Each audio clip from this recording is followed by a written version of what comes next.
আব্বা আমার 10,000 টাকা লাগবে, 10,000 টাকা দাও। 10,000 টাকা লাগবে মানে? তুই কি পাগল হয়ে গেছস? ওই 10,000 টাকা কত টাকা তুই জানাস?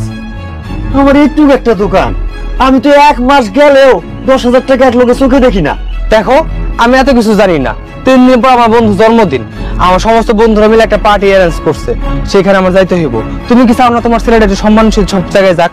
বাবারে, এই 10,000 টাকা মুখের কথা না রে বাপ, এইটা জোগাড় করতে আমার মাস পার হয়ে যাইব। আর বাপ, আমার তোর পিছনে খরচা আছে না, তোর কলেজের পয়সা করে দিতে, সংসার চালাইতে আমি তো কুলাইতে পারি না রে বাবা। এই দোকানে কয় টাকা রোজগার করে তুই ক? হইছে পার হইতে একটা কথা বলতে সব সময়। হ্যাঁ, তোর পড়াশোনার পিছনে এত খরচ এত খরচ। আরে বাবা, পড়াশোনার পিছনে কয় টাকা খরচ করো তুমি? হ্যাঁ, সামান্য কলেজে ফিস আর বেতন দিয়ে কি সমস্ত দায়িত্ব কর্তব্য শেষ মনে করো? ছেলের যেহেতু ভরণ পোষণ দিতে পারবে না, ছেলে জন্ম দিচ্ছ কিসের জন্য? শোনো আব্বা, আমি এত কিছু বুঝি না, আমি যেটা কইছি সেটাই করতে হইব। আমি একটু পরে আইতাছি, 10,000 টাকা রেডি করে রাখো, কথাটা তোর মাথায় থাকে। আর শুভ,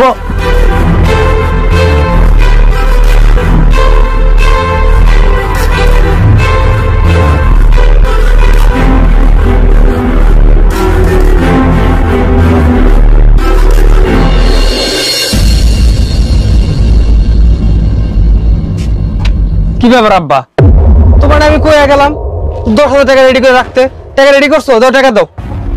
আচ্ছা, তোর অনুষ্ঠান তো 3 দিন পর নাকি? হ্যাঁ, আমি তোরে 3 দিন পরে 10,000 টাকা দিব। 3 দিন পর দিতে পারবা, এখন দিতে পারবা না, সমস্যা কি তোমার? কও তো। সমস্যা আছে, আমি 3 দিন পরে তোরে 10,000 টাকা দিব ঠিকই, কিন্তু একটা শর্ত আছে। কি শর্ত? শর্ত হইলো আগামী 3 দিন তুই এই দোকানটা চালাবি। আমি এই 3 দিন দোকানের ধারে কাছে আসুন না। এখানে যা বেচা বিক্রি হয়, মহাজন পাওনা যা যা আছে সব তুই রোজগার করবি, তুই দিবি। 3 দিন পরে আমার হিসাব বুঝাই দিবি। ওই হিসাব নিয়ে তোর চিন্তা করতে হইব না। তুই তো 10,000 টাকা ক্যাশ টাকা পাইবি, আমি আমার পকেট থেকে বাইক করে দিবি। সত্যি কথা কইতেছো তো? একদম ঠিক কথা। তুই শর্ত মতো কাজ করবি, আমি তোর 10,000 টাকা দিয়ে দিবি। আচ্ছা আব্বা, ঠিক আছে, যাও। এই 3 দিন আমি দোকানদারি করব, যাও। কথা কিন্তু একটাই, এই 3 দিন আমি দোকানের ধারে কাছে যাবো না। বুঝছি তো, যাও।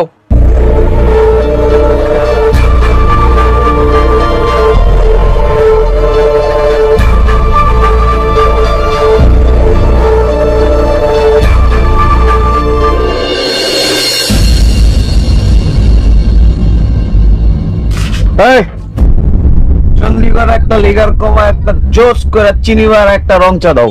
আচ্ছা ভাই, ঠিক আছে।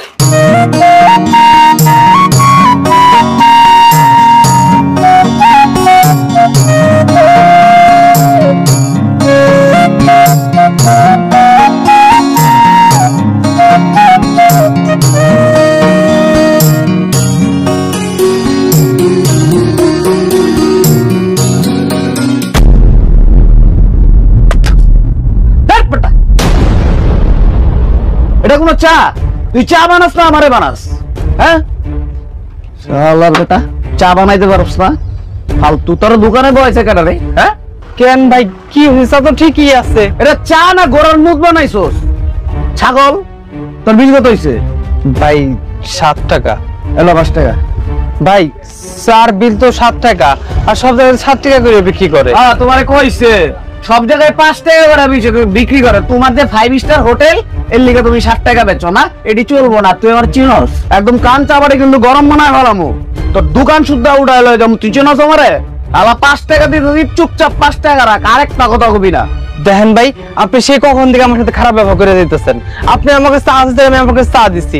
চা আপনার ভালো লাগে না, ভালো কথা, আপনি বিল দিয়ে চলে যান। এই তুই আমারে চিনস? হ্যাঁ, তোর দোকান সুদ্ধা কিন্তু একদম উঠাই লয় যাম। ফাউলের ফাউল। ভাই কি আপনি আমার লাগে এরকম খারাপ ব্যবহার কেন করতেছেন? ওরে জুতা দেয়া বাইরে নেই, এটা তোর ভাগ্য ভালো। এখন আপাতত খারাপ বিহেভ করতেছি, বুঝছস? তুই আমার চিনস না, এর লিগে এডি কইতাছিস। যখন চিনতি তাহলে আমার পা ধরে মাপ চাইতি। কোনো কথা নাই, চুপ, একদম চুপ, খাই বলবো একদম। আরে ভাই, আমার স্যার বিলটা তো দিয়ে যাবেন। আরে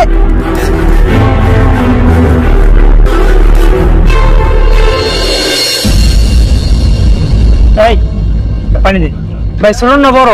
ছোট। আচ্ছা ঠিক আছে, দিস। এলো, দাম কত? 20 টাকা। হাই বেটা, 15 টাকার পানি 20 টাকা না? ভাই আপনি হয়তো বা ভুল করতেছেন, বোতলে গায়ে 20 টাকা দেওয়ায় দেখেন আপনি। আরে মূল্য দেখা লাগবে না, আমি সব জায়গা থেকে 15 টাকা কিনে খাই। এই নে 15 টাকা নে। ভাই কি কইতেছেন? এই রাখ। আরে ভাই আর 5 টাকা দিয়ে যান।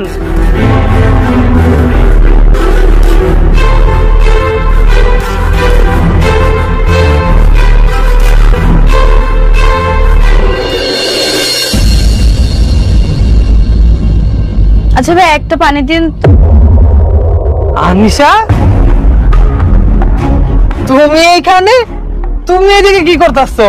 আমি যে কি করতেছি সেটা তো বড় কথা না, বড় কথা হচ্ছে তুমি এই চায়ের দোকানে কি করো? হ্যাঁ তুমি একদম চায়ের দোকানদার? না চার দোকানদার আমি না, মূলত এই দোকানটা আমার আব্বার। আমার আব্বার শরীরের অবস্থা একটু ভালো না, তো তাই দোকানে আমি একটু বসছি। তার মানে তোমার বাবার এই চায়ের দোকানটা, তার মানে তুমি চায়ের দোকানদারের ছেলে? এই তুমি একটা সামান্য চায়ের দোকানদারের ছেলে হয়ে আমার সাথে কোন সাহসে প্রেম করার সাহস পাইছো? আরে আনিশা তুমি এসব কি বলতেছো? আমি তো জানতাম তুমি আমি সবকিছু জেনে শুনে তুমি আমাকে ভালোবাসছো। আমি তোমার ব্যাপারে কোনো কিছু জানতাম না। আর তুমি যেরকম পাট টাট নিয়ে আমার সামনে আসতা, তাতে কোনোভাবে বোঝা সম্ভব ছিল না যে তুমি এইরকম একটা ফকিন্নি ছেলে। আমি যদি জানতাম তুমি একটা ফকিন্নি ছেলে, সামান্য একটা চায়ের দোকানদারের ছেলে, তাহলে কোনোদিন তোমার সাথে প্রেম করতাম না। আনিশা তুমি সব কি বলতেছো? দেখো ভালোবাসা মন থেকে হয়, কখনো কারো উপরে। চুপ থাকো, শোনো, তুমি সামান্য একটা চায়ের দোকানদার, এটা যদি তোমার ফ্যামিলিও যায় না, কোনোদিনও তোমাকে একসেপ্ট করে নিবে না। আর তোমাকে এই জন্য তো বলি, বিয়ের কথা বলার পরও তুমি কেন আগাও না? সামান্য চায়ের দোকানদার হয়ে কোন সাহসে বা আমাকে বিয়ে করবা? তোমার যোগ্যতা আছে আমাকে সামলানোর? যাই হোক শোনো, আমার বাসা থেকে না বিয়ের জন্য চাপ দিচ্ছে। আমি এখন ভাবছি যে আমার বাসা থেকে যে ছেলেকে পছন্দ করবে তাকেই বিয়ে করবো, কারণ তোমার মতো একটা ফকিরনিকে আমি কখনোই বিয়ে করবো না। প্লিজ প্লিজ প্লিজ তুমি আমার কথাটা বুঝার চেষ্টা করো। আজকের পর থেকে তুই তোর ওই মুখটা আমাকে আর দেখাবি না।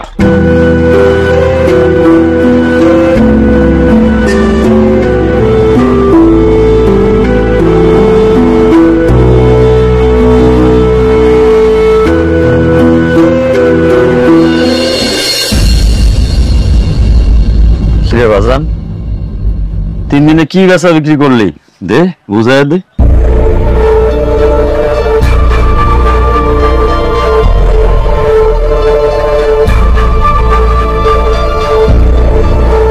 $1500। আলহামদুলিল্লাহ, আমার বাপে তো ভালো ব্যবসা করছে। 1500 টাকা।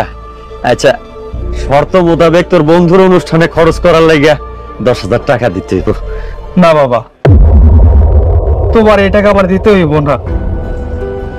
আমি বুঝতে পারছি, আমি খুব ভালো করে বুঝতে পারছি টাকা ইনকাম করাটা তো সহজ না। তুমি কত পরিশ্রম করে টাকা ইনকাম করো, আর সেই টাকা নিয়ে আমি ফুর্তি করে বেড়াই। আমার পড়াশোনার পিছনে তুমি কত টাকা খরচ করো। তুমি তোমার সারা জীবনের সঞ্চয় দিয়া আমার স্বপ্ন পূরণ করার জন্য তুমি আমার শিক্ষিত বানাইতেছো। আর আমি তোমার কুলাঙ্গার সন্তান। আমি তোমার কুলাঙ্গার সন্তান বলে তোমার আমি চাপ দিই টাকার জন্য। বাবা তুমি আমার মাফ করে দাও। আমি না জেনে না বুঝে তোমার নানান ধরনের কথা শুনাইছি, আমার তুমি মাফ করে দাও। আজকের পর থেকে তোমার এই দোকানে বইতে হইব না। আজকের পর থেকে এই দোকান আমার, তোমার এই দোকানে আমি চালামো। তুমি বাড়িতে যাও, তুমি বাড়িতে যাই আরাম করো, আর নামাজ পড়ে আমার জন্য দোয়া করো, আমি যাতে প্রতিষ্ঠিত হতে পারি। অনেক কিছুর জবাব দেওয়ার বাকি আছে। এই দোকানদারি করে আমি নিজের প্রতিষ্ঠিত করবো। বাবা তুমি আমার জন্য দোয়া করো। বাবা রে, তোর এই উপলব্ধিটা হওয়ার লাগেই আমি তোরে 3 দিন দোকানে বইতে কইছিলাম, যাতে করে তুই বুঝতে পারস টাকা রোজগার কত কষ্টের। বাজার আমগো মা বাপে কত কষ্ট করে আমগরে মানুষ করে, আর আমরা সেই টাকা এক পলকে উড়াই দিতে পারি না। আমগো কিছু দায়িত্ব থাকে। আজ আমার মনটা অনেক ভালো। আমি তোর খুব দুশ্চিন্তায় আছিলাম যে আমার পোলাটা মনে মানুষ হইব না, কিন্তু তুই একদম প্রকৃত মানুষ হয়ে দাঁড়াইছস। তোর আমার এখন গর্ব হয় বাপ। তুই তোর দোকান বুঝাল, আমি এখন বিশ্রামে। আচ্ছা বাবা যাও। এই যে তোর দোকানের চালান ধর।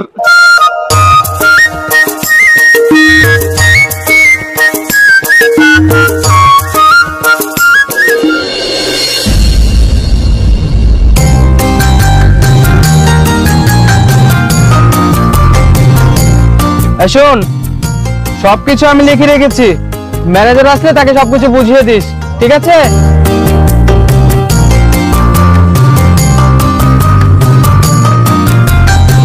আমাকে এখন তুমি আনিশা না? তোমার এই অবস্থা কেন? আর তুমি এইখানে কি করছো? সবই আমার ভাগ্য।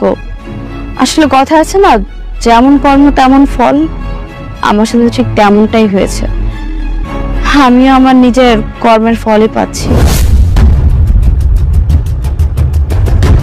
কি ব্যাপার, তুমি এখানে এত রাতে ড্রাম করে একটা মেয়েকে নিয়ে আসছো? এই, এটা আমার বাড়ি। আমার বাড়িতে আমি যখন মন চাই তখন আমি যারে মন চাই তারে লইম, তাতে তুই কর কি? হ্যাঁ, এটা ডিস্টার্ব করবি না, ঠিক আছে? ডিস্টার্ব করবো না মানে? আমার জানার অবশ্যই অধিকার আছে, তাই আমি জানতে চাই তুমি কিসের জন্য এত রাতে ড্রাম করে একটা মেয়েকে নিয়ে আসবে? আমি তোমার ওয়াইফ নাকি? উফ, রাতুল, এই মেয়েটা কি? কখন থেকে চিল্লাফালা করছিস, তুমি কিছু বলতেছো না কেন? এই মেয়ে, জাস্ট শাট আপ। তুমি একদম হাজবেন্ড ওয়াইফের মাঝখানে কথা বলতে আসবে না। একদম চুপ, গলা নিচে। হ্যাঁ, তুই জানিস ওকে? ও একটা কোটিপতির মেয়ে, আর আমি একটা কোটিপতির ছেলে। আর তুই তুই কি? তুই তো একটা ফকিন্নি, একটা ফকিন্নির বাচ্চা। তোর কোনো যোগ্যতা আছে এই বাসায় থাকার? হ্যাঁ, লজ্জা লাগে না এই বাসায় থাকতে? আমার কথা কইতেছিস লম্বা লম্বা, তোর এত বড় সাহস হয়ে গেছে? এই মা, মা, এই মা, কই গেছো? এদিকে গেছো তাড়াতাড়ি। কি হয়েছে, চেঁচাচ্ছিস কেন? মা, ওরে যে আমি কতবার কইছি এই বাড়ি থেকে বাইরে হয়ে যেতে, ও বাড়তে বাইরে হয় না কে? হ্যাঁ, ওরে বাইর করো মা, ওরে বাইর করো, নাহলে আমার ভালো লাগবো না। আমি পাগল হয়ে যাবো, ওর লগে থাকা সম্ভব না। এই, তোর আমি তালাক দিম, বাইরে যা, যা। না মা, আপনি আপনার ছেলেকে বুঝান না। দেখেন, এত রাতে ড্রাঙ্ক হয়ে একটা মেয়েকে নিয়ে আসছে, আমি তো ওয়াইফ নাকি, আমার তো বলার অধিকার আছে। কি বোঝাবো, কি বোঝাবো আমার ছেলেকে? আমার ছেলে শুরু থেকেই যা মন চায় তাই করে আসছে, আমি কোনো কিছুতে বাধা দিইনি। তুমিও কিছু বলবে না, বাধা দিবে না, ওর যা ইচ্ছা তাই করুক। তাই বলে মা, আপনার ছেলে এইভাবে অন্যায় করে যাবে আর আপনি মুখ বুঝে দেখে যাবেন? হ্যাঁ, দেখে যাব। আমি আমার ছেলে সুখ চাই, শান্তি চাই। তুমিও মুখ বন্ধ করে রাখো, আর যদি না পারো তাহলে সোজা এই বাড়ি থেকে বেরিয়ে যাও। তোর লোকে আমি সংসার করবো না। তুই বাইরে যা, বাসা থেকে বাইরে যা। ঠিক আছে, আমি চলে যাচ্ছি। আমিও তোমার সংসারে থাকবো না, দরকার হলে কষ্ট করে রোজগার করে আমি খাবো। তারপর তোমার মতো একটা লফঙ্গা ছেলের সাথে থাকতে চাই না আমি। তুমি থাকো এই মেয়েটাকে নিয়ে। সেদিন তো খুব অহংকার করে অনেক কিছু বলেছিলে। কি বলেছিলে মনে আছে?